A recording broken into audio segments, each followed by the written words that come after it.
Women hurt the men they love the most.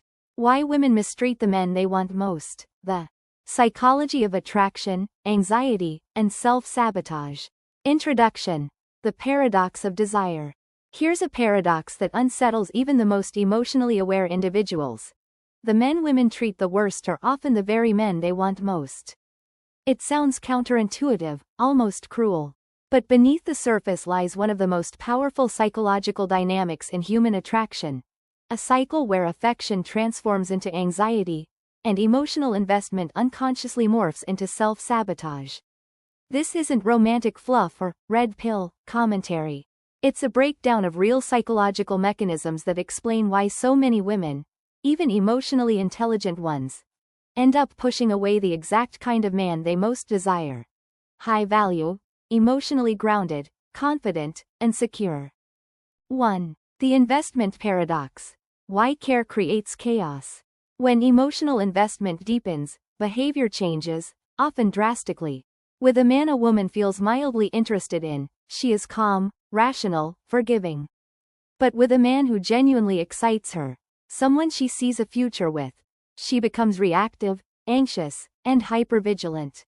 Why? Because emotional investment triggers insecurity. The more you have to lose, the more your mind searches for threats. Low investment. Emotional safety. Right pointing arrow. His delayed text or changing plans mean nothing.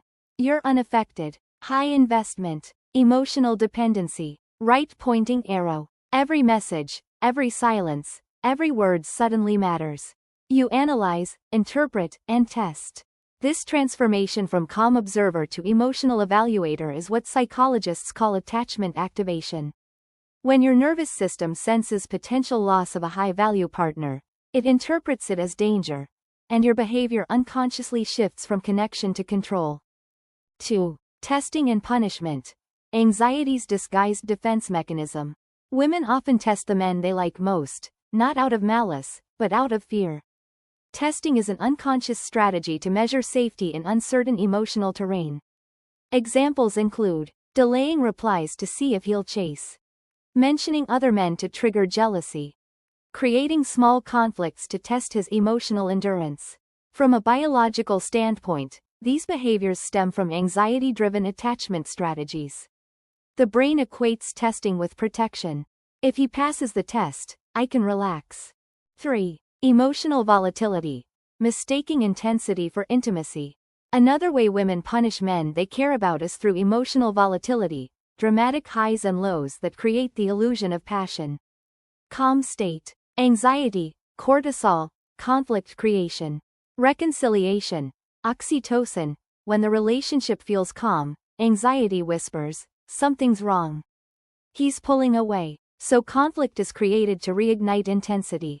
This triggers temporary closeness after reconciliation, a neurochemical reward loop of cortisol, stress, followed by oxytocin, bonding. This is called intermittent reinforcement, the same mechanism that drives addiction. The relationship becomes a roller coaster. Fights, reconciliations, tears, relief. It feels like depth. In reality, it's instability disguised as passion. 4. The comparison trap. The death of gratitude.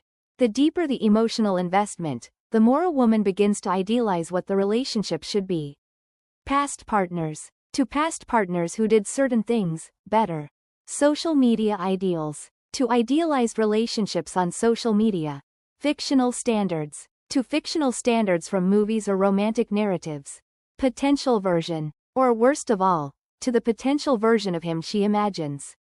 This perfectionist mindset shifts her from partner to project manager. She stops appreciating who he is and starts criticizing who he isn't yet. From his perspective, this feels like conditional love. I'll be loved once I improve. But attraction doesn't thrive under pressure, it thrives under acceptance. And no man wants to feel like he's constantly failing invisible tests for approval. 5. Double standards. How feelings replace fairness. One of the most psychologically damaging aspects of this pattern is the double standard it creates. When a woman isn't invested, she overlooks small flaws. When she is invested, the same behavior becomes intolerable. The same man who was praised for his independence now gets accused of being distant. The same charm that once attracted her becomes labeled as flirtatious. The difference isn't his behavior, it's her emotional state. This emotional inconsistency teaches men that their treatment depends not on fairness, but on her mood. It sends a clear message: the more I care about you, the less freedom you'll have. And that's the point where most emotionally healthy men begin to leave. 6. The biological root. Evolutionary.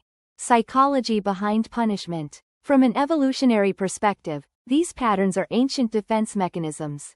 In prehistoric societies, a woman's survival depended on securing commitment from a high-status man who could provide and protect. Testing his commitment, punishing perceived disloyalty, controlling access to other females. These instincts made sense when social survival was at stake. But in modern relationships, where women have independence and choice, these unconscious strategies backfire. The same behaviors that once helped secure loyalty now destroy attraction. 7. How this kills attraction. The male experience. From a man's point of view, here's what happens when he's punished for being desired. Loss of freedom. The relaxed connection turns into surveillance. Conditional acceptance. He now has to earn approval for basic behavior. Emotional burden. Her happiness becomes his responsibility. Erosion of respect. His masculine independence is reframed as threat. Devaluation of effort. No matter what he does, it's never enough. Eventually, attraction collapses under emotional fatigue. The relationship becomes a psychological equation where his peace costs too much. 8. Breaking the cycle. Conscious strategies for change. Awareness is the first step toward transformation.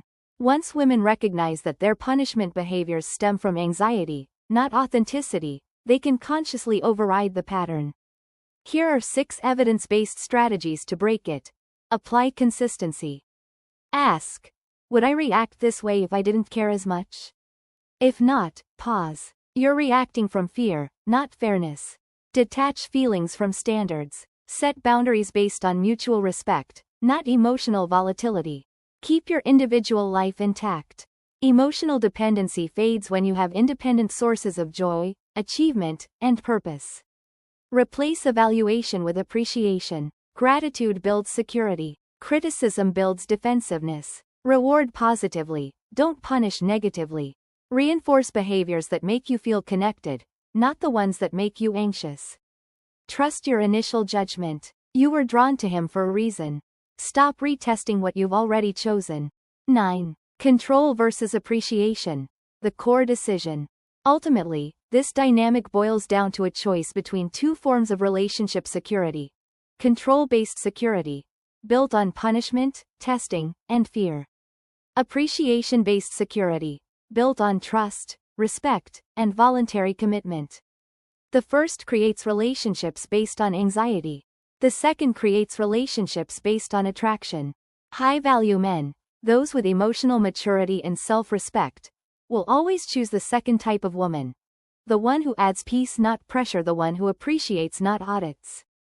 Conclusion. Becoming the woman high value. Men stay for. At its core, the phenomenon of punishing the men you love reveals a deep human truth. We sabotage most fiercely the things that matter most to us.